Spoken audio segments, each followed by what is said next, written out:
Today's video is all about Decanter, not just what it does, but how to design it like a chemical engineer.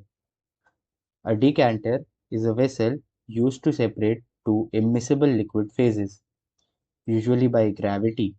It commonly used in oil-water separation, biodiesel refining, and wastewater treatment. But how do you design a decanter that works efficiently? Let's get into that.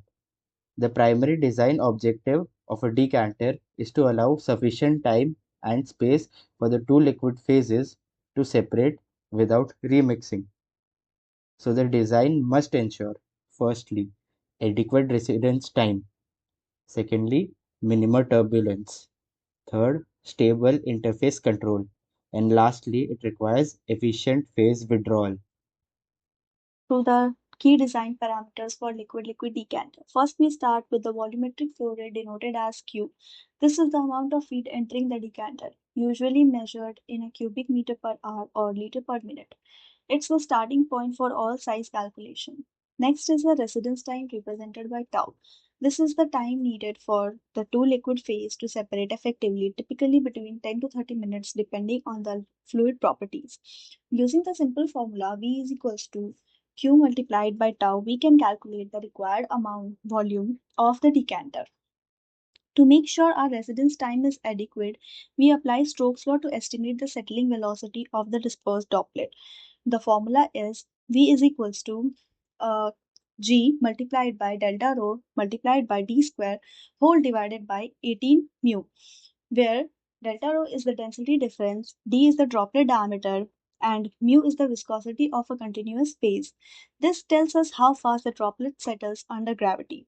For the geometry, we use a length to diameter ratio of around 3:1 or 4:1. This promotes linear flow and prevents short circuiting inside the decanter.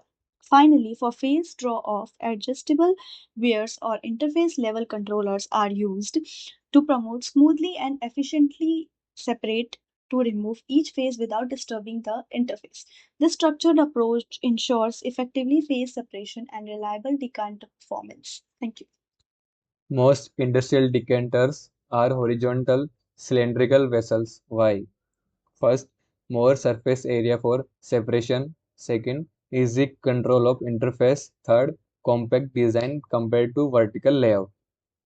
Key components included in the decanters. First is feed inlet. It should be at midpoint. Second is coalescing plate or baffle. Third is heavy phase outlet. It should be at the bottom side.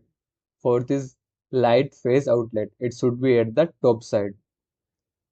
You can simulate decanter performance using tools like SPAN-HYSYS, COMSOL, or even MATLAB to model phase separation, residence time, and interface control.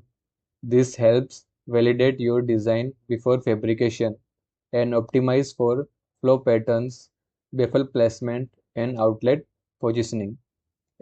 Thank you for watching this video.